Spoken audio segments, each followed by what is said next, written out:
Wonderful. All right, so let's get started talking about ethers and epoxides. And then towards the end of the chapter, I'm going to talk a little tiny bit about thiols and sulfides. If you're not even sure what those are, I'm sure you all know what a thiol is, but we'll talk a little bit about a couple other functional groups. So ethers and epoxides, let's get started. Introduction to ethers. An ether functional group includes an oxygen atom that is bonded to two alkyl groups. So you have an oxygen basically sandwiched between two carbon-based groups. It says the alkyl groups, or sorry, the R groups can be alkyl, right? Just a straight hydrocarbon. They can be aryl, meaning they have an aromatic ring, or they can be vinyl groups. So you should know what a vinyl group is by now, but not acyl groups. So the reason why it says acyl groups, and if you're wondering what the heck's an acyl group, Mr. Dion, an acyl group is this. So if you have a group like this, so if you have a carbonyl and then an R attached to it, and the reason why is because if one of those R groups was this whole acyl group, well then what would you have? Let's see, if you were to replace this R group with an acyl, you'd have R, O, and then you'd have a carbon with a double bond, right? And then you'd have an ester. Okay, so it can't be an acyl group, so that would give you an ester. Anyhow, I even have it down here at the bottom. This is an ester, not an ether, and I know that every single person who's hearing my voice knows the difference between an ester and an ether. You know, sometimes, not so much with this class, but sometimes maybe in a nursing chemistry class or something, my students will say, oh, this looks like I have an ether here, and then I have a ketone here. No, no, no. That is actually an ester. You always have to look at the 30,000-foot view, is what I call it, of your functional groups. Okay, so we know what an ether is, and ethers are found in all kinds of natural and synthetic compounds. For example, there's an ether in morphine, and I'm sure that everybody's heard of what morphine is used for. It's used to treat severe pain. And then we have Prozac. Prozac also has an ether in it. You probably recognize some other functional groups, right? In vitamin E, you not only have the ether, but what else do we have? We got a hydroxyl here. We have an aromatic ring. We got two other aromatic rings in Prozac. It's got an amine in it. Right, we have a tertiary amine and morphine, hydroxyls here, alkene. Oops, there's an alkene, another aromatic ring. So you should all be pretty quick to be able to identify functional groups, and I know you all are. So there we go. Naming ether. So how do you name an ether? Well, there's two types of ways that we name ethers, and that is we use what are called common names. The only time we use common names, and common names, there's a reason we call them common. It's because they're widely used.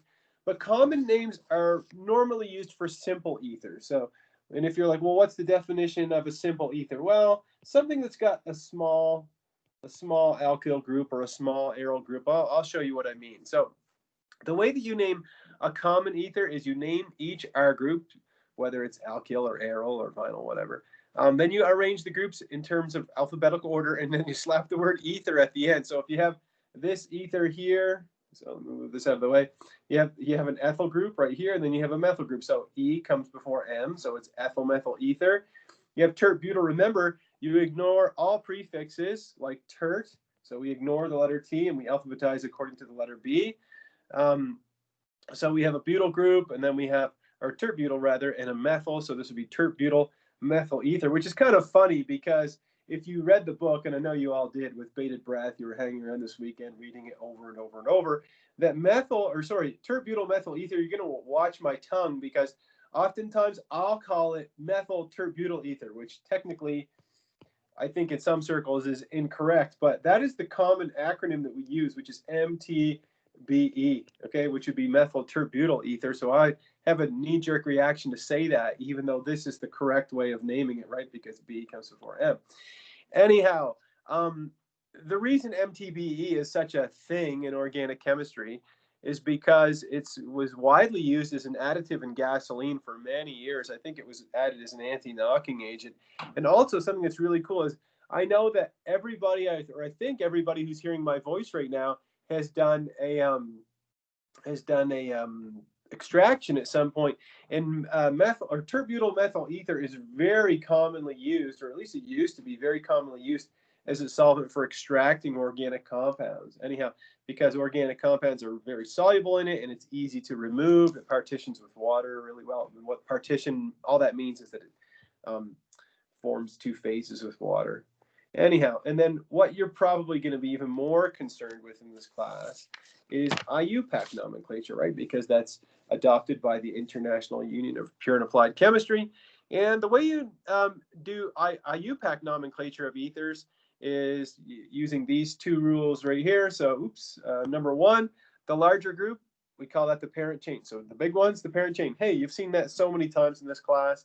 And then rule number two, the smaller R group is called an alkoxy group, right? So what it means by an alkoxy group, let me just show you here. So if, let's say, for example, and you're going to get this really quickly, if you had a CH3O, right, that would be called a methoxy, right? If you had an ethyl and then an oxygen, right, you'd call that an ethoxy, right? Propoxy, right?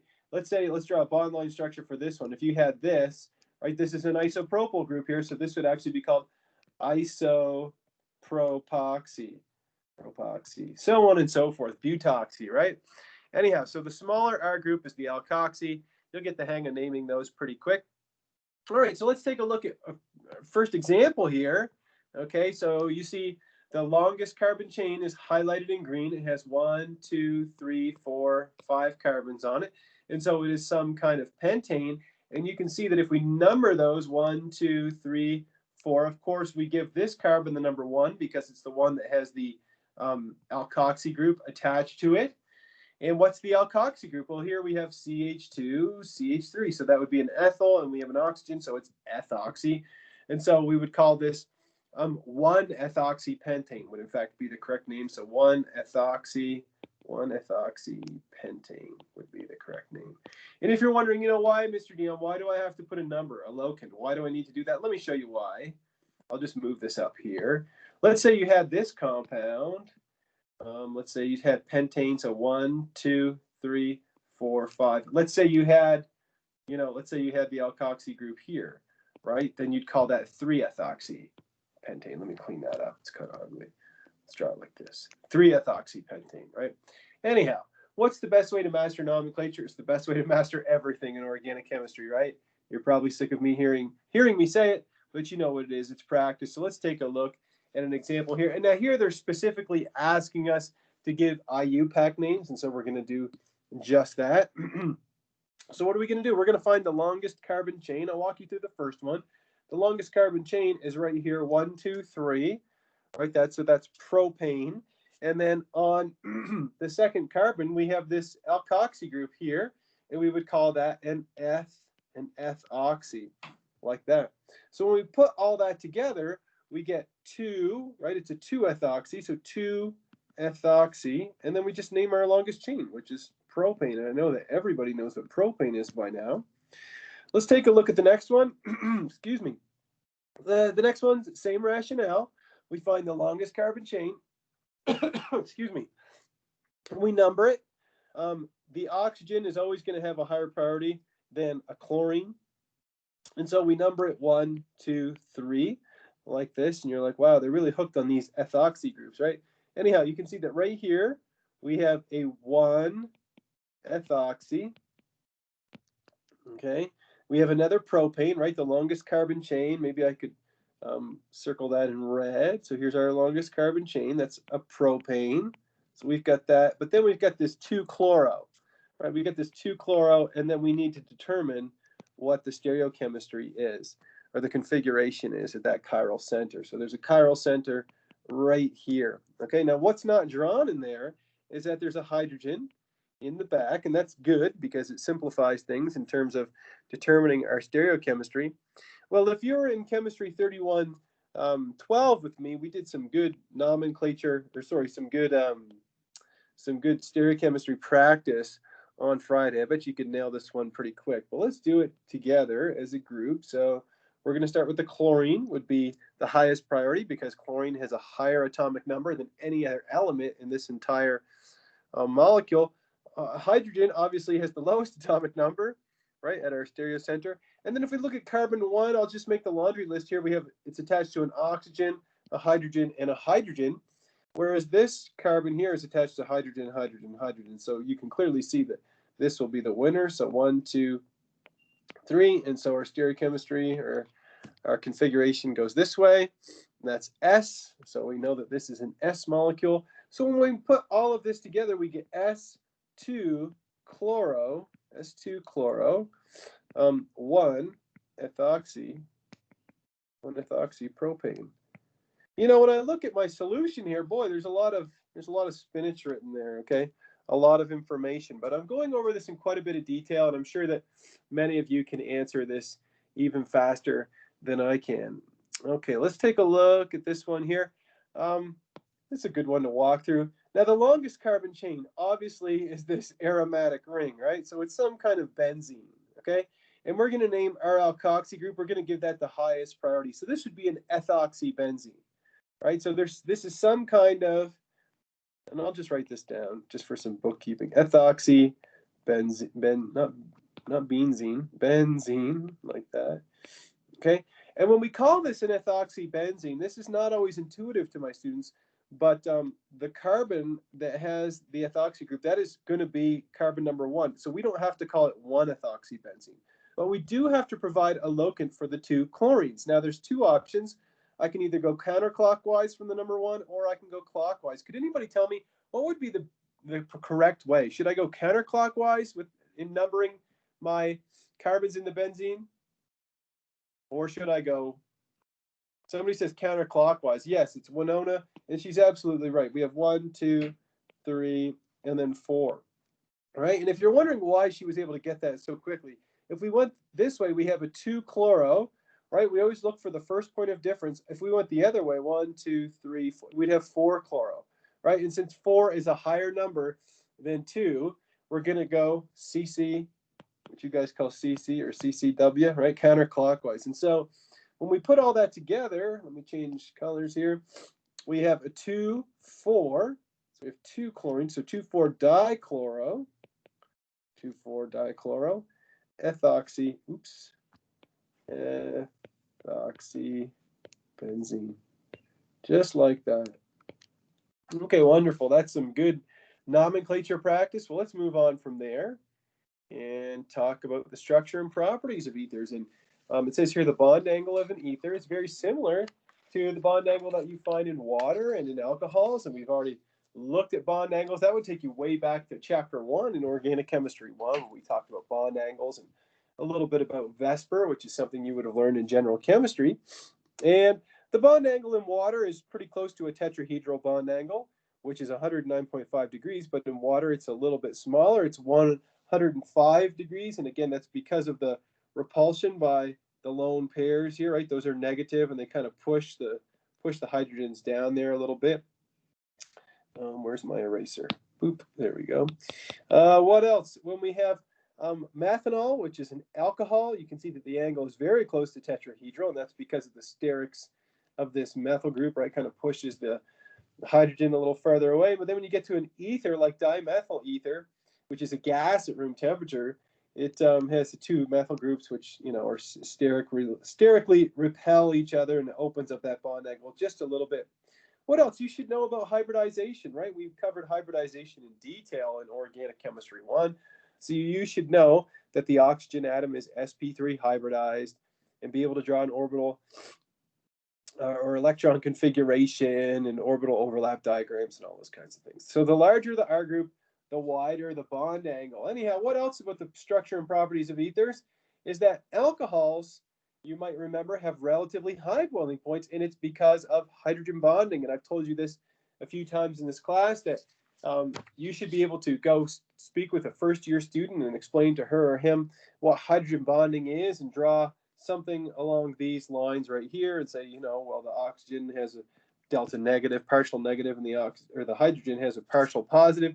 And so we represent a hydrogen bond as a dash, right, or a dotted line in between the partially negative oxygen. And we always start near the lone pair, and then we put it towards the hydrogen, right? You should be able to just come on in here and say, well, let's see here. I could draw another alcohol like this, put my lone pairs, delta plus, and draw something like that, okay?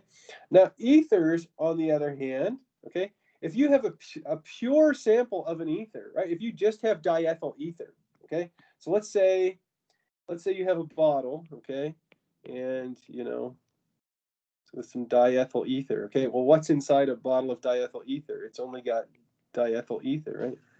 right? So here's a few molecules of diethyl ether floating around in the ether, so to speak. Anyhow, is there any hydrogen bonding inside this bottle? The H bonding? Is there any hydrogen bonding occurring in here? In my pure sample of diethyl ether? Can anybody tell me? All right, I like the way you think, Sean. The answer is nope. Okay, right. Why? Because an ether doesn't have the hydrogen for a hydrogen bond. However, an ether can act as a hydrogen bond acceptor. So we have hydrogen bond acceptors and a hydrogen bond donor. So in this scenario that's drawn down here, you can see that the ether, right? This is the ether. This is the H bond acceptor. Okay, because it doesn't have the hydrogen. It just has the oxygen with the delta negative or the partial negative charge. And then we have an alcohol shown over here, and this is the H bond donor. Okay, so donor and acceptor. All right. Anyhow, so what does this tell us? I mean, first thing, that is why diethyl ether, for example, has such a low boiling point, right? It's actually very volatile. You know, if you spill diethyl ether on the counter, it's got a boiling point of like 35 degrees or something. So, I mean, it evaporates very quickly. Okay, but an alcohol has a higher boiling point because of hydrogen bonding. Now, what's it? And if you're like, well, what's the point of this? Okay, why are you showing me this? Well, an ether will be soluble in a solvent or a lot of solvents that are capable of hydrogen bonding. Okay, let's see here. Structure and properties of ethers. Ethers cannot hydrogen bond among themselves, and so their boiling points are much lower than alcohol. So here's an example of three molecules that all have very similar molar masses, right? If we look at propane, the only intermolecular force. So if we talk about intermolecular forces, okay, propane has London forces, so London forces and nothing else. And London forces are the weakest. Dimethyl ether, right? There's a dipole, right? There's a dipole and the dipole here, so it has dipole, right? Dipole forces and London. And then if you look at an alcohol like ethanol, it has hydrogen bonding. It also has dipole forces, and of course, everything has London forces, so London, anyhow. So that explains these relative boiling points. So ethers are going to be somewhere in between those of analogous or alkanes and alcohols with similar molar mass. What else? The larger the ether, the higher the boiling point. And we would have covered this mostly in the lab, I think. And the reason why it says here London dispersion forces, and you said, well, you might be thinking, well, I thought you were talking about dipoles, Mr. Dion. Well, when we're just comparing size, okay, all three of these ethers shown in here, they all have the same kind of dipole, right? You can just pencil that in, dipole here, fix it up, okay? So you can draw the same dipole, but remember, it's based on London forces when we're talking about the size, because the bigger the ether is, the more interaction there's going to be between, you know, two molecules, right? So I could draw that for the shorter one and the longer one, but in the interest of time, we'll keep going. All right, what else about ethers? This is probably most experience that I have with ethers is, in fact, using them as solvents. Ethers make wonderful solvents. In fact, I've run probably thousands of reactions in this solvent right here. It's tetrahydrofuran, and we call that THF. And the reason that THF is such a good solvent is because it has a higher boiling point than diethyl ether, okay? Diethyl ether is a very low boiling point and is, in fact, not that easy to work with, okay? I mean, it can be. I mean, it doesn't, anybody can do it, but THF has a much higher boiling point, and so if you open up a flask, it's not going to evaporate very quickly. Anyhow, so THF. What else? Another thing about THF that makes it such a great solvent is that it's quite stable. You can do reactions with acids and bases, and it doesn't blow apart.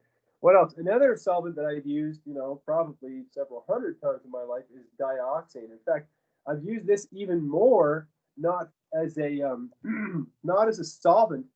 Yeah, I guess as a solvent, not as a solvent for a reaction, but as a solvent to do what's called lyophilization. So oftentimes, when you isolate an organic compound, you get crystals, right? You've all tried a recrystallization at some point in your career as an organic chemist. And what you can do with dioxane is you can make a solution of an organic compound of dioxane, and dioxane can be frozen very easily in dry ice, and then you can do what's called lyophilization. If you're not sure what lyophilization is, it's basically freeze drying.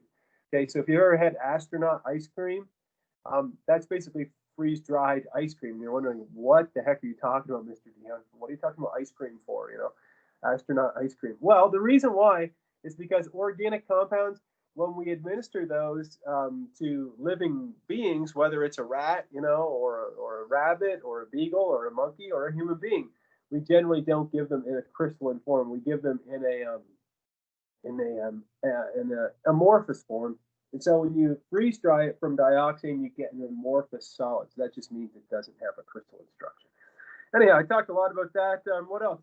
Again, ether's fairly unreactive, and that's why I told you at the beginning of this lecture, there's not a whole heck of a lot of reactions that we look at with ethers, okay, because they are quite unreactive. The next section deals with crown ethers. Excuse me. We're going to skip this section. If you want to look at this section, you know, I would recommend reading any section that we don't cover, that I won't quiz you on. They're just kind of fun. It says here metal atoms with a full or partial positive charge are stabilized by ether solvents, and then we can use what are called crown ethers to help to solubilize some kind of ions. Anyhow, what the heck was I talking about? Let's see here. What else does it say here? So metal atoms with a full or positive charge, partial positive charge are stabilized by ethers. This is an example. I don't know if David is here right now, but sometimes David likes to ask me about solvents. He'll say, like, Mr. Dion, why are we doing a reaction and you don't have a solvent? Well, sometimes Dr. Klein will leave those out. Okay, and so a solvent that Greenyards are commonly made, right? This is a Greenyard reaction. It's diethyl ether, so you can write a bond line structure like that. I like to write it like this, ET2O, right? It's kind of a shorthand version of diethyl ether. And what those lone pairs can do is they can partially stabilize that positive charge on the magnesium there, and that helps to stabilize it. Anyhow, another thing that's cool about doing a Greenyard reaction in ether is that you can actually boil it using, you know, your hand. You don't need to get any fancy apparatus out. All right, let's switch gears and get into some chemistry here, you know, doing some reactions, and I'll tell you some reactions that you can do with ethers that will definitely be of interest to you. In fact, our first, if you're in Chemistry 3112, which is the Organic Chemistry 2 lab, the first wet lab that we're going to do is called the Williamson ether synthesis, and I'm going to talk to you about that reaction in just a few minutes. So preparation of ethers, it says industrially, diethyl ether, again, diethyl ether shown down here. No, there's my pen. There it is. Diethyl ether shown down here is prepared by the acid catalyzed dehydration of ethanol. So ethanol, of course, can be isolated from petroleum or from corn. Okay, and so they take ethanol and they treat it with an acid, so a catalytic amount of acid. And what's the first step? Is a proton transfer. Why do you have to do that proton transfer? Is to convert the hydroxyl, which is a poor leaving group, into this oxonium, which is a good leaving group. Okay, and then the oxygen on the hydroxyl of another alcohol can come in and do an SN2. Okay, then we do another proton transfer, and not only would we produce diethyl ether, but what do you get from this step? You would also end up with, let me just draw it in black here. You'd also end up with this, okay? So, which is going to be an acid. So you can go right back to the beginning. So you only need a catalytic amount of your acid to do this reaction. Anyhow, that's how diethyl ether is prepared industrially. But the problem, there's no problem with this reaction, but there's limitations, right? There's big time limitations. It says here that simple symmetrical ethers can be prepared this way. But if you want to make an asymmetrical ether, maybe for a drug, you know, it would not be an effective way to do this, okay? So how would you do that? And it says right here that you use what's called the Williamson ether synthesis, which was discovered. You're gonna think, oh, Mr. Dion, you only teach us old reactions. It's not true, okay? The Williamson ether synthesis, I think you discovered it in like 1850. And you're like, oh, come on, like can't we do something modern? Well, let me tell you something right now, people. the Williamson ether synthesis is alive and well and is still used very widely by organic chemists. I know you hear me say this all the time, but I guarantee you that somewhere, someone in the state of Colorado is doing a Williamson ether synthesis right now, and not just in an undergraduate lab. I mean for research purposes. Very, very handy reaction, very useful. And the way that you do the Williamson ether synthesis is you take an alcohol, and you start with an alcohol right here, and you treat it with a strong base like sodium hydride. What's that going to do? It's going to fully deprotonate that alcohol, right? And the first step is shown here, okay? The first step, you have your sodium hydride. Hydride acts as a hydride and functions as a base, does the deprotonation. Something they're leaving out here, but not only do you form this alkoxide, there's a beautiful alkoxide right here, okay? Not only do you form that alkoxide, what else are you forming? You're forming hydrogen gas, right? And where's that going to go? Out the smokestack. And based on Le Chatelier's principle, that's going to drive this reaction forward, okay? So that is an irreversible reaction. Then, now that you have an alkoxide, hey, this is just chapter 7, right? Oh, you're like, I'm having deja vu here. Absolutely, yes. Okay, in fact, you've seen both of these reactions before, but now we're just putting them together. Now the alkoxide can function as a nucleophile and attack the alkyl halide in an SN2 process. Now keep in mind, if it's SN2, it's only going to work well, really well, when we have a primary or methyl halide. Okay, so notice here, primary or methyl. And I have some details about that. Well, anyhow, let me just, what do we end up with in the end? We get a beautiful new ether, and it says here that we get a sodium halide salt, okay, which is going to be water soluble and easy to remove from our reaction mixture. Look, again here, this is not what I was getting at. Since this is an SN2 reaction, it only works well with unhindered primary or methyl alkyl halides. If it's secondary, you're going to get mostly elimination. You would get some SN2, but it would be kind of not completely useless, but I wouldn't do it unless I absolutely had to. And if it's tertiary, then you only get E2. And if you're like, how do you know that, Mr. Dion? Well, how are you just rattling that off? Well, you'd have to go back to figure 7.20, which I refer to all the time in this class, okay? Figure 7.20. Anyhow, let's move on from there. It says here, let's take a look at 2 different ways to make terbutyl methyl ether, or MTBE, okay? It says here, consider the 2 possible routes to synthesize methyl terbutyl ether. That's not right. It should be terbutyl methyl ether via Williamson ether synthesis, okay? The first one is one where we start with this compound called, this would be tert-butanol, okay? So that would be the common name of that alcohol. So tert-butanol, treat it with sodium hydride, and then methyl iodide. I'd say that is, does anybody think, would that, oh, I guess I even had the X here. Sorry, I'm getting ahead of myself. Anyhow, why would that work? Well, what would the intermediate be? Let's just draw it here. You'd end up with this tert-butoxide. You're like, hey, I've seen tert-butoxide before. Absolutely, right? And then you're reacting it with iodomethane, which is just this CH3I, right? And so that's a methyl iodide, right?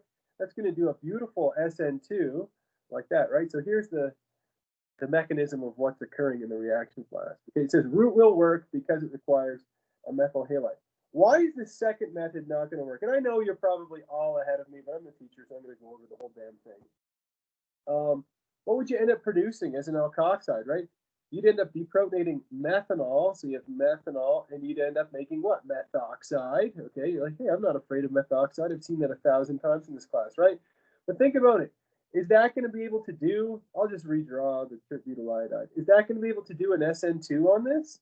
Well, hell no, right? It's way too, too hindered. No, that's not going to happen. Yeah, let's just delete that. That's wrong, okay? So that's not going to happen. And that's why this would not be an efficient or a useful route to make terbutyl methyl ether, okay? And you can imagine that this opens up to very easy questions to ask on the quiz, and we'll take a look at some examples. But before we do that, let's look at another reaction. You guys remember this one? This old chestnut? Yeah, it's a beauty here from section 8.6. See, I told you. Get to look at some reactions you've seen before.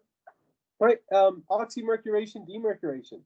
This is something that we saw way back in chapter 8, which was the alkenes chapter. And basically, what oxymercuration, demercuration is, it's just a hydration reaction, the hydration of an alkene, Markovnikov, regioselectivity. Why do we use oxymercuration, demercuration? If you remember, the whole purpose behind it was to avoid carbocation rearrangements, okay? Now, we're not really concerned with carbocation rearrangements so much right now, but let me show you. If you remember the mechanism, now this is a mechanism I told you, I'll never ask you to draw that. But one thing this guy has never been guilty of saying is saying, oh, just ignore that. Don't even look at it. No. Okay? If you go back and look at this mechanism, you might remember that there was a mercurinium ion. I'm not going to draw that or write that word out. So mercurinium ion, and then water comes in and it attacks the mercurinium ion as a nucleophile. And that's what makes the hydroxyl. So what if you changed from water, what if you change the solvent to an alcohol? Alcohols are protic solvents, right? Polar protic solvents. Well, if you just swap out water for an alcohol, that's going to act as the nucleophile, okay? And then you're going to end up with carbon, oxygen, another carbon, right? What do you have right here? An ether, okay? So that's a new way to make ethers. And also, it's going to proceed with Markovnikov regioselectivity. So remember, oxymercuration, or sorry, this would be called alkoxymercuration, demercuration, is a two-step process, just like always with the oxymercuration, demercuration. First step is going to be mercuric acetate, the alcohol. And you can choose your R group. Maybe you need to make an ethyl ether, you would choose ethanol. If you need to make a methyl ether, you'd choose methanol. If you needed to make a terbutyl ether, you'd use terbutanol. And then in the second step, you treat it with sodium borohydride. That's the demercuration reaction. Okay, well, let's get into some good old Williamson ether synthesis here. And the best way to do it is by drying it. So how would you make these compounds using a Williamson ether synthesis? Let me walk you through the first one, and we'll look at two possible approaches. Or you know what? I'll do it a different way. I haven't asked you guys a lot of questions. Okay, I figure that I can either break the bond that I have highlighted in red, or I can break the bond that's highlighted in blue, and then react it with the appropriate alkyl halide. Does anybody have an idea of what would be my alcohol? Would I break it at the red and use this as my alcohol, or would I break it at the blue and use this as my alcohol? Break it red or break it blue, I guess. Anybody have an idea?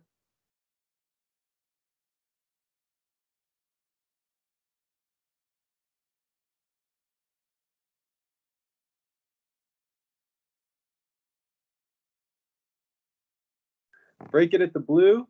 I like the way you think, Andrew. Okay, so what Andrew is saying, if you're like, what does he mean? Okay, let me show you. So look, if we were to break this bond, okay, if we were to break that, what would we have?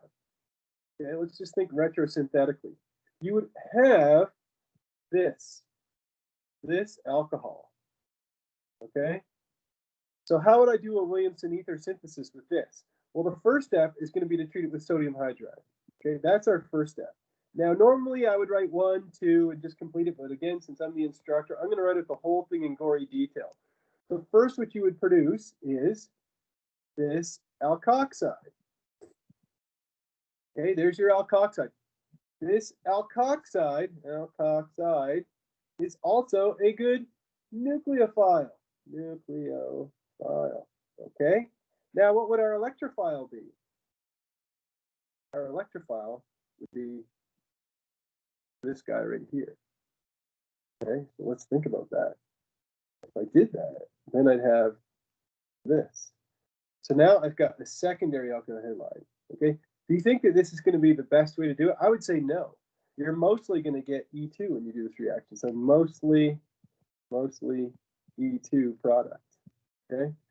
What if I broke it at the red? And maybe, you know, it's hard to ask questions over Teams. Maybe Andrew just misunderstood. Okay. But let's say if we broke it at the red and if we started with isopropanol. So now I'm going to shift gears entirely. And if you're like, why are you switching, Mr. Dion? What I'm saying is this is not a good synthesis. Okay. Let's try the other option. The other option would be to start with isopropyl alcohol. Okay, then we would treat that with sodium hydride. We'd end up with this called isopropoxide, and then we treat it with what? We would treat it with this, okay, and we'd have our leaving group here. I'm just going to choose iodine. If you chose bromine or chlorine, I don't care. Now this is a primary alkyl halide, and so that is going to be much more effective. Right there, okay? This is going to do an SN2 reaction really well, okay? And that's going to give us our product, which is this guy right here, okay? Give me a thumbs up if you follow me on what I'm saying, because this is a classic question that Dr. Anderson and I will always ask. You know, we'll give you a molecule and say, what would be the preferred method to make this molecule? Okay, cool. All right, well, all right, sweet. Thanks, Liam. Thanks, Andrew. Great. Well, if you're still unsure, let's take a look at another example. Let me just delete all of this spinach, and while I'm doing that, you can think about the next one. What do I do here? Select all this and delete. Okay, so now we're going to think about this molecule right here. How would we do this? Let me just walk you through it in the interest of time. Okay, the way that I would do this is I would start with this alcohol. Okay, I would start with this alcohol, and I would first treat it with sodium hydride, not sodium hydroxide. I treat it with sodium hydride, and then in the second step, since I only want to add a methyl group, I treat it with iodomethane. Okay, and that would give me my desired product. Okay, so this is going to work. Good, right? Because this is a SN2 on a methyl halide. Okay, if I was to try to do it the other way, if I was to try to start with methanol, right, methyl alcohol, and then treat that with sodium hydride, keepers, I get sodium hydroxide on the brain, you guys. Anyhow, I'd end up with this methoxide, and then if I tried to treat methoxide, and if I used this as my alkyl halide, oh shoot, that's not going to work at all, right? This is a tertiary alkyl halide. Okay, this would only give me elimination, only E2. I wouldn't get any substitution on this. And so the correct answer to this problem is this one right here. Okay, give me a thumbs up if that one helps. Looking at a second one while you're doing it, I'll take a drink. Absolutely. So Adriana says primary halide is always preferable. Yes, if we back up here, okay, back up here in our slides, okay.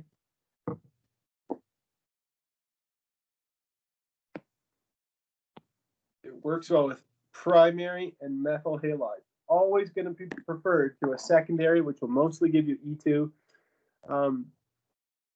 It says, Andrew says, reminder, why do we use bromine instead of iodine? The answer is iodide is going to be a better leaving group than bromine, because it's the conjugate base of a stronger acid, so better leaving group. And the only thing is that alkyl halides, I think I told you in chapter 7, they're great, but they're expensive. So that's why bromides are usually preferred. They're about the same reactivity, but cheaper. And then chlorides,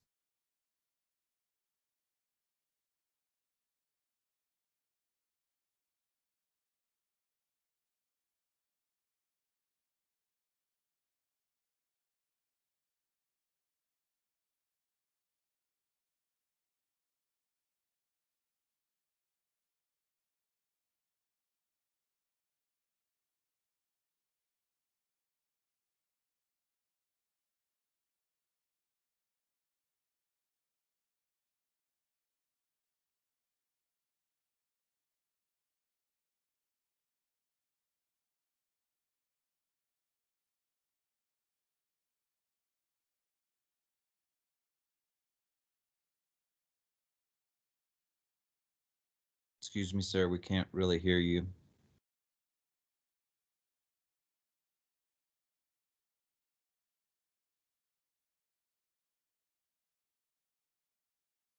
There we go. For some reason, I turned off my mic. I don't know how that happened. Can you hear me now? Yes, sir. We just didn't hear anything from that slide. Okay. So all I was saying is, let's say you wanted to do this reaction here, right? This is something I would have asked you a long time ago. It's just a Markovnikov addition of water, okay? So oxymercuration, demercuration. So what if you wanted to make this ether, right? An ethyl ether, okay? Well, you'd use ethanol as your solvent. And then in the second step, you treat it with sodium borohydride. Could anybody tell me what alcohol you would use to do the second reaction? You can try to describe it if you can't name it.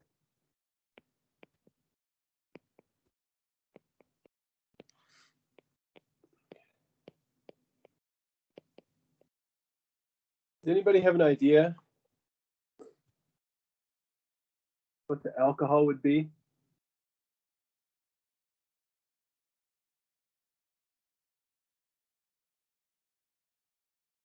Absolutely. Thanks, Winona. It's cyclobutanol, right?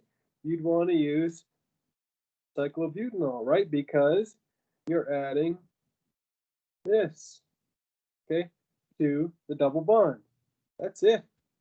Okay, so that's alkoxymercuration, demercuration. In fact, we could even highlight that. So there you go, and there you go. All right, cyclobutanol and ethanol.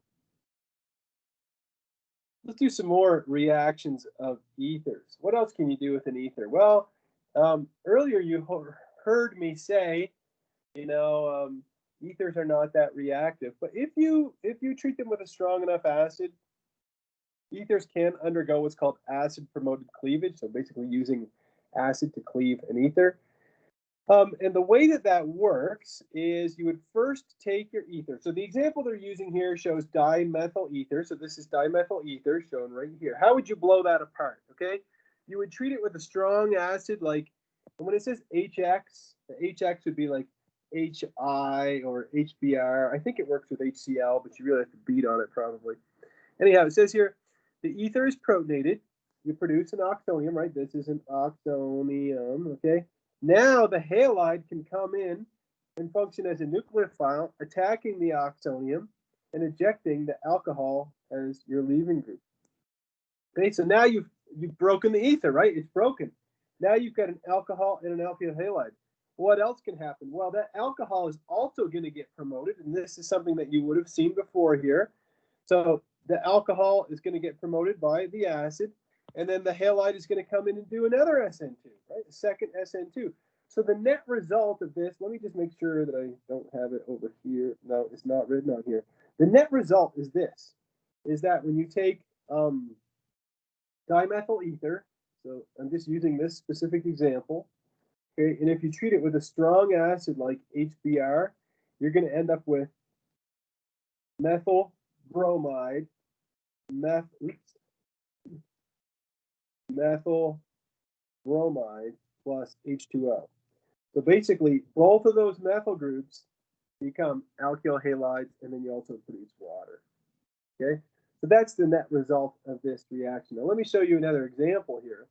It says, yeah, I even have it in here. It says acidic cleavage of ethers to produce an alkyl halide works best with hydrobromic or hydroiodic acid. I think HCl will probably work, but you would have to heat it really hard or something. Anyhow, so we'll just keep that out. If the R group is tertiary, then the cleavage should say cleavage, okay, occurs via an SN1 mechanism. Now this is one that, again, we always ask our students. Okay, I can't remember everything that's on the quiz, but I've asked this every semester I've ever taught this class. What happens if you have an aryl or a vinyl ether? Okay, the substitution won't work on an aryl or a vinyl. Why? Because you're not going to get a substitution on what? An sp2 hybridized carbon. Okay, you're not going to get an SN2 or an SN1 on that. So if you take your ether, your aryl ether in this case, and you treat it with excess, HX, which could be, again, HBr or HI, and you heat it up, okay, you're going to end up breaking this part and making an alkyl halide, but the rest of it is just going to give you the phenol, okay? Because you're not going to get substitution of it. I guess that makes me realize that I left something out of it.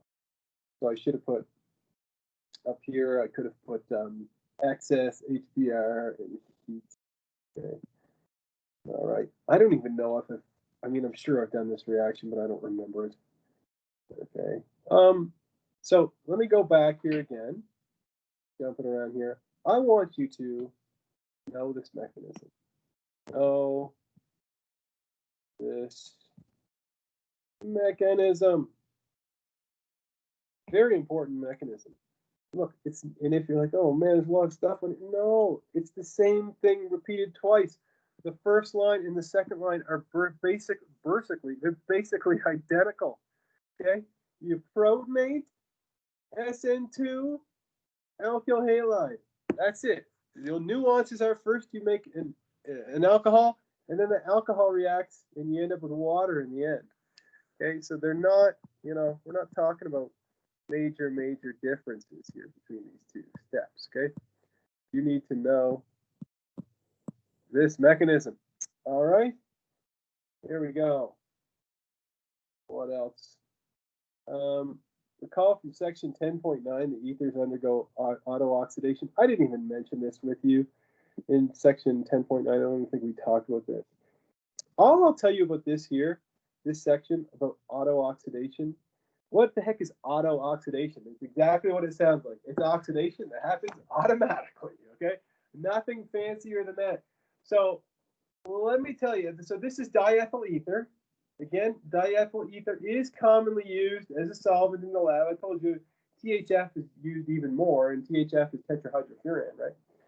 Diethyl ether, if you put diethyl ether in a bottle, and I'm sure you've all noticed it in the lab sometimes, if you've done a lab at UCCS, you'll notice that Mr. Mayer will bring bottles out sometimes, and they're amber bottles, like they're like a dark brown color. Right? The reason why we store chemicals so often in amber bottles is it avoids their exposure to sunlight. Okay, so if you have a bottle of diethyl ether, what happens is the sunlight in the air that's inside the bottle, they basically react and you end up making a hydroperoxide. I'm not going to quiz you on this, okay? I'll just tell you that right now. I'm not going to write it in the notes. No quiz question about this. I'm just telling you. And what happens is when a hydroperoxide is formed, the ether can become explosive. So the hydroperoxide is basically explosive. And so what you have to do is you have to test the samples of ether using it's called just a peroxide tester. You guys have all seen pH paper. Looks just like it's just a little strip of paper. You stick it in the sample, you let it dry. If it turns purple, that means that it's got peroxides. And what do you do with it? You throw it out. Okay? You just throw it in the waste container, and that's it. Nobody's going to use it because it's too dangerous to have in the lab. And my first job in industry, the company that I worked at, everybody had some kind of like supplemental task that they did. Mine was peroxide testing. I did that for probably 3 or 4 years. Anyhow, and so based on that, I'm going to skip the next 2 slides. I'm not going to ask you anything about this, okay? I'll even write it. I'll even do you a solid here. Will not ask that. I would never ask you about that mechanism. What else? Put this here, okay? Will not ask anything about that. We've done a chapter on radicals already. So with that in mind, what would happen if you were to take all 3 of these ethers, treat them with excess HBr or HI, and just heat them up, right? You get a question mark. No, you get an answer. So let's see here. The first one. You know what we could do? Sound like my father. You know what we should do is draw a mechanism. That's something he's never said, but let's see here. So let's start with this. Draw HBr. Let's give it a try here. Drawing some lone pairs. And we'll start by protonating like that. Okay. So go back to black here. And I'm going to end up with this. I wonder if anybody could give me a common name for this. Common name for that ether, because it's symmetrical. There must be a common name. Anyhow, so you end up protonating like this. So then what's going to happen is the bromide going to come in and function as a nucleophile. Comme ça, as we say in French. All right. We're going to get this. Then what are we going to have? We're going to have an alcohol. Okay, we're going to have this alcohol, and then we're also going to have this alkyl halide, like that. And then what's going to happen is the alcohol is going to react with a second equivalent of our HBr. And so we could draw our lone pairs in like this. We'll draw in another molecule of HBr. Go a little faster this time. All right, we're going to get protonation. It's a nation of protons. I'm kidding. Yeah, and we end up with this guy. Okay, and then bromide comes in and functions. That doesn't look, that looks like hell.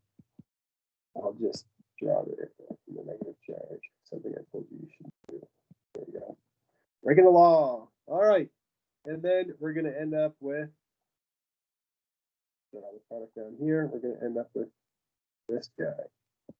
Okay, plus H2O.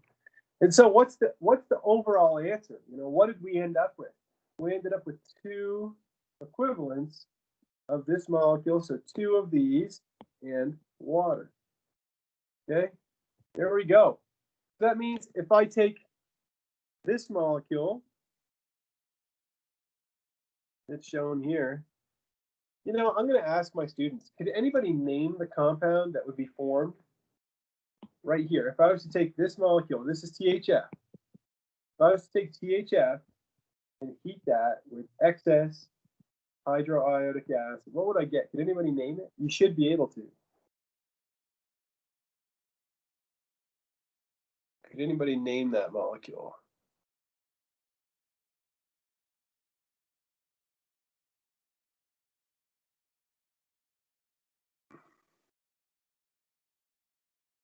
You even have an idea of what you would call it.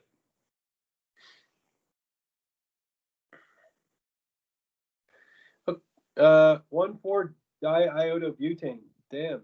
Darn tootin' you would. Yep, that's the molecule you get, would be 1,4-diiodobutane. Okay, Sean, I'm just going to back up for 1 second. Okay, let's look at the reaction that I just drew the whole mechanism for. If you want to know how to draw the product of these super easy, all you do is, you see, here's your ether. All you do is break this and break that. What do you end up with? H2O, this with a bromine attached, and this with a bromine attached. That's what you got right there, okay? So look, that's all Sean had to do. So all he had to do was say, break this, break this. How many carbons do I have? 1, 2, 3, 4. Let's start with that. 1, 2, 3, 4. I'm going to add an iodine to both of those. Iodine and iodine. There we go. This is called 1,4-diiodobutane. And then what else are you going to get? Plus water. That's it. All right. Nothing more. Okay. Nothing more than that. All right. I'm going to erase some of this spinach here so I can squeeze.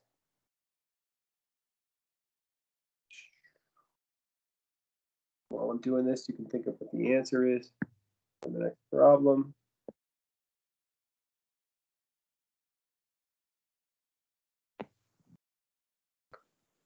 Oop. Okay. Does anybody have an idea what the products would be of this last one here? So this is ethoxybenzene. Ethoxybenzene. I treat that with hydrogen bromide and heat. Who could tell me what the product would be here? Does anybody have an idea? Should be able to name both of them. Even one of them, just throw it out there. Anybody.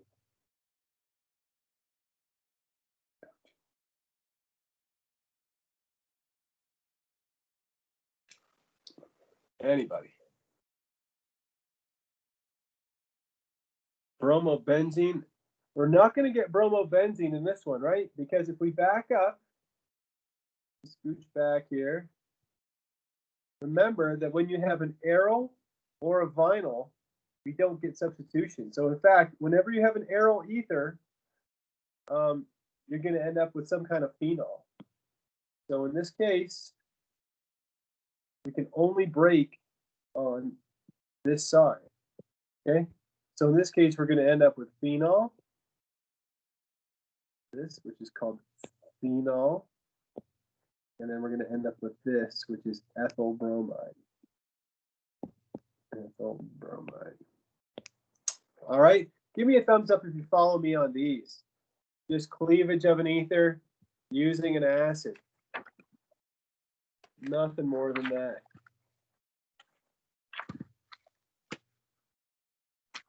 I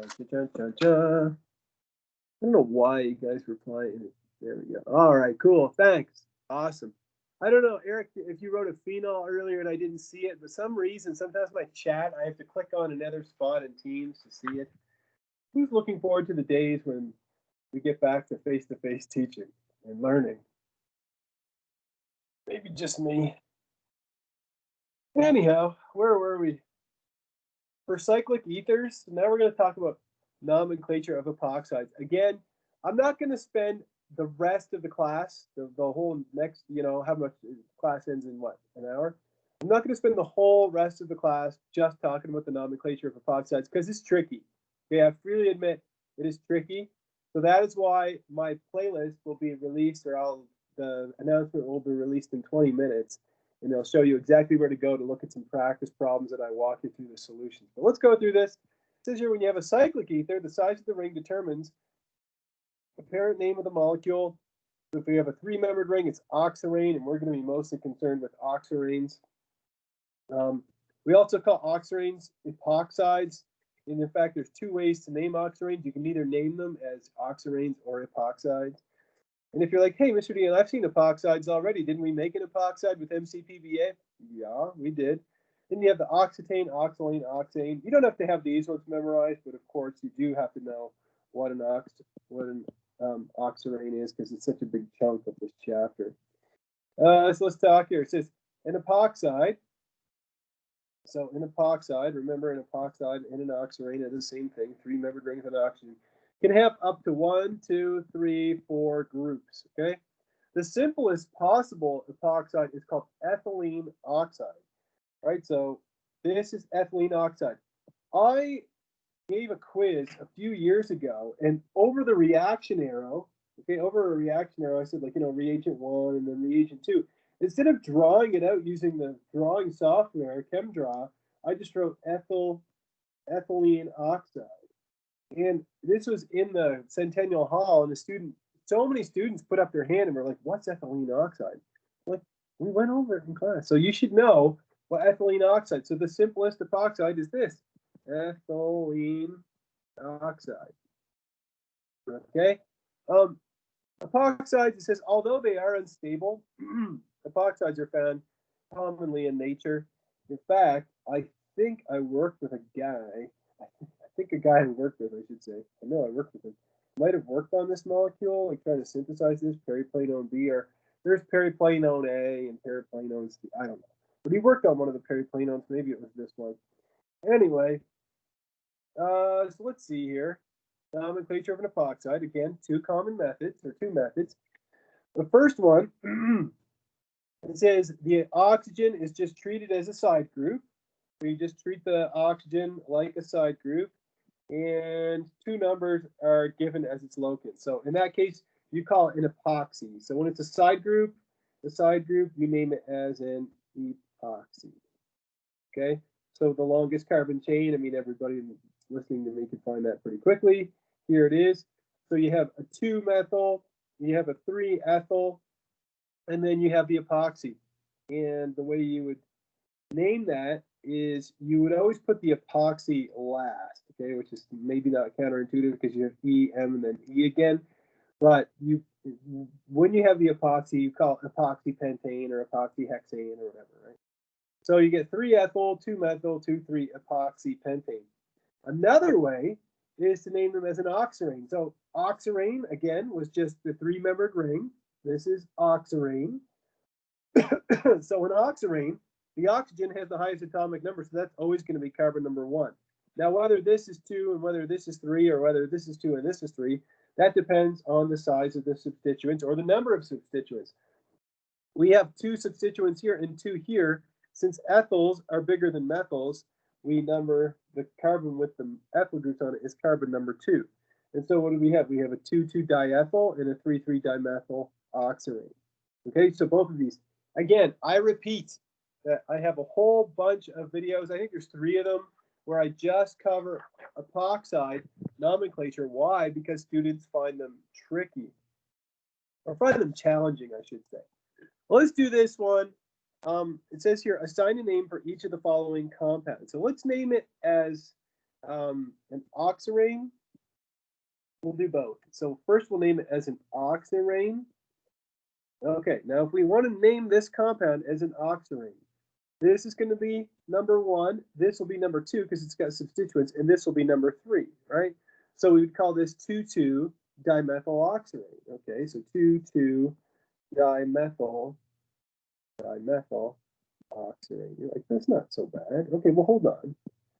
Now, what if I wanted to name this as an epoxide? So if I want to name this as an epoxide, or just an, what did I call it? An epoxy, because I think that's what he calls it. So in that case, we find the longest carbon chain, and we give the epoxide the lowest possible number. So in that case, we'd go 1, 2, 3, like that, because then you'd have 1, 2 epoxy propane, and you have a methyl group on carbon 2. And so this would be 2-methyl 1, 2 epoxy propane, like that. Okay, let's give the next one a try. Now, you're probably thinking, hey, the next one looks just like the first one. Shouldn't it be the exact same thing? Well, hold on. Let's start with the oxirane. And that's going to be very similar, right? If we name it as an oxirane, we have 1, 2, and 3. So this would be 2,2-diphenyl, right? Because remember, when benzene is a substituent, diphenyl oxirane. Yes, I will accept both. When somebody says in the quiz, do you prefer one over the other? There will only be one correct answer in the multiple choice. I don't like to mix up, this question has 3 correct answers. You've got to choose the right one. That's impossible. Okay, and next we're going to name it as an epoxy. Who can tell me how many carbons are in the longest carbon chain that contains my epoxy? Not a trick question. This guy is not into trick questions. What's the longest carbon chain? 3. It's even less than that. It's 2. Right? Because we can't go into a ring when we're finding a chain. Okay? So it's going to be 1, 2 is the longest chain. Now, we're going to number it in this way, 1, 2. That's the longest carbon chain. Remember, you can't start branching off into rings, right? Remember, if we find the longest carbon chain in this molecule, we don't go 1, 2, 3, 4, 5. No. You've never done that in your life. So we're not going to start doing that now. Okay, so the longest carbon chain, in fact, only has 2 carbons. And so this compound, we have a phenyl and a phenyl, both on carbon number 1. And so this would be 1,1-diphenyl epoxyethane. Epoxyethane. And if you're thinking, like, why didn't you put 1, 2 epoxyethane? Because the locants are redundant here. All right, there's only 2 carbons anyway. So, of course, it's 1, 2 epoxy. All right, I told you it's not simple. Let's look at one more example, and then I want to move on to something else. And we're going to come back and look at even more of these. So let's name this one. Let's name it as an oxirane first. The first one. That was the first. We'll name it as an oxirane. Okay. And so this is going to be number 1 in our ring. This will be number 2, and this will be number 3. I think you're all pretty good on that. So we have a 2-methyl, 2-phenyl. Right, so you know that this is going to be a 2-methyl, 2-phenyl oxirane. Okay, that part I don't think is very complex. What's challenging for students sometimes is determining the configuration of a stereocenter. So there is a stereocenter right here. Is it R or is it S? Well, let's take a look. Now, if we number the priority of the groups around that chiral carbon, the oxygen is going to be number 1. We have a carbon here, a carbon here, and a carbon here. Now, what are those carbons attached to? This carbon is attached to hydrogen, hydrogen, hydrogen. This one is attached to carbon, carbon, carbon. What is this one attached to? Remember, we go away from the chiral center, so we don't go back this direction. we go away from the chiral center, so it's attached to oxygen, hydrogen, hydrogen. Okay, and so hopefully then you can see that this is going to be group number 1. Okay, this will be number 2, and then down here this will be number 3. The methyl is the lowest priority, and it's already in the back. So if we follow this around, we go like this from 1 to 2 to 3, which is clockwise. And so this compound is R2-methyl 2-phenyloxyrane. Okay, give me a thumbs up if you follow me on that.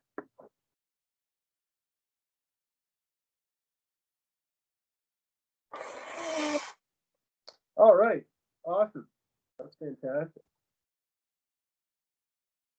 Okay, well, how about on Friday we come back and we're going to take a look at some more nomenclature problems on this slide. But before class ends, and we have about 6 minutes left, I want to show you a couple things quickly. Some things, and you're like, quickly? No, things that we've seen before quickly, okay? Not let me teach you a new reaction in the speed of light, okay? Let me show you this. You guys remember this? Taking an alkene? Yeah, of course you do. You're like, hey, this is a good old chestnut, right? You take an alkene, and you treat it with a peroxy acid like MCPBA.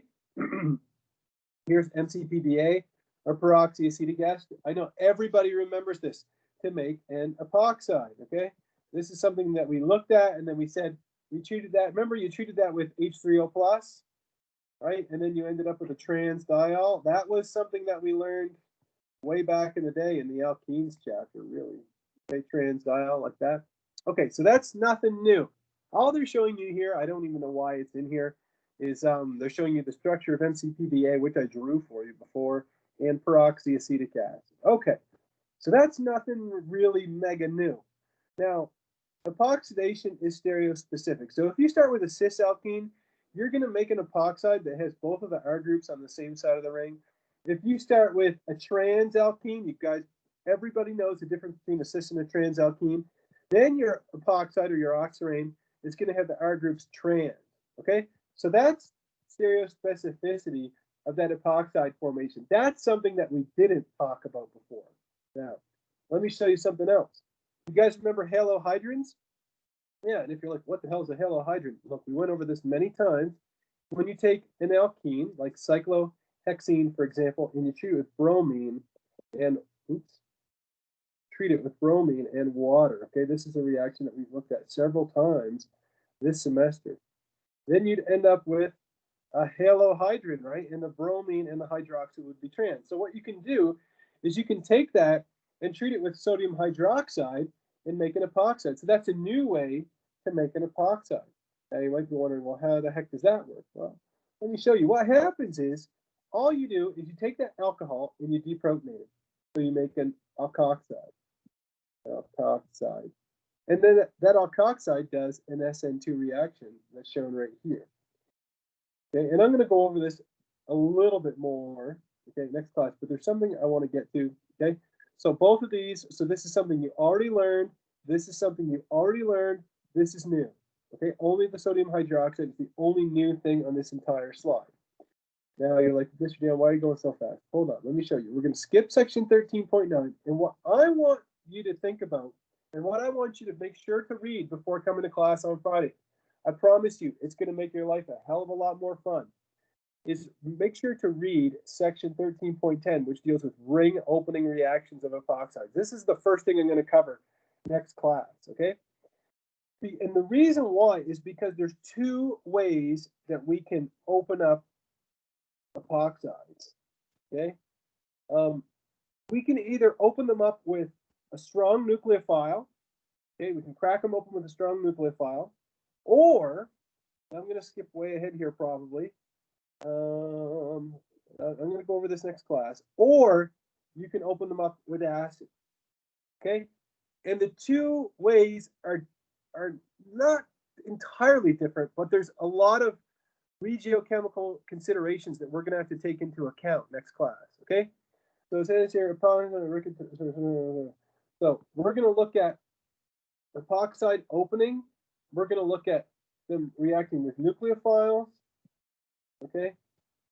So strong nucleophiles, and then we're also going to look at acidic cleavage, okay? So look, if I could recommend one thing before coming to class, I'm not even asking much. Okay? And I know you've all read the chapter 3 or 4 times, so I'm wasting my breath. But anyhow, I would recommend reading section 13.10. Okay? There we have it. All right. Let me go back here for a second. Stop presenting. Okay. So one more thing I'll mention. One thing I'll mention here is that, yes, when we take the quiz through Respondus, I gave you a much larger window, and I'm thinking about opening it up to even longer. I have to figure out what I'm going to do about that so that you could go to the university and write it on a campus computer if you want. But what else is I going to say? The solutions to quiz 1, I will post them. So I'll just print out all the questions, and then I'll write in all the answers to them, and I will post that for you in the near future. All right. Well, it's 9:14. If there's no other questions, I do have a class in 10 minutes, 11 minutes. So I'm going to take off, and I will see you on Friday morning. Look, again, if I can recommend one thing, read the rest of the chapter. It's not even all that long. What was the average on the exam? I don't know. I'd have to look, but it was good. It was pretty well done. All right. No, the average wasn't bad. The average wasn't that bad. All right. Anyhow, here we go. I thought the quiz, personally,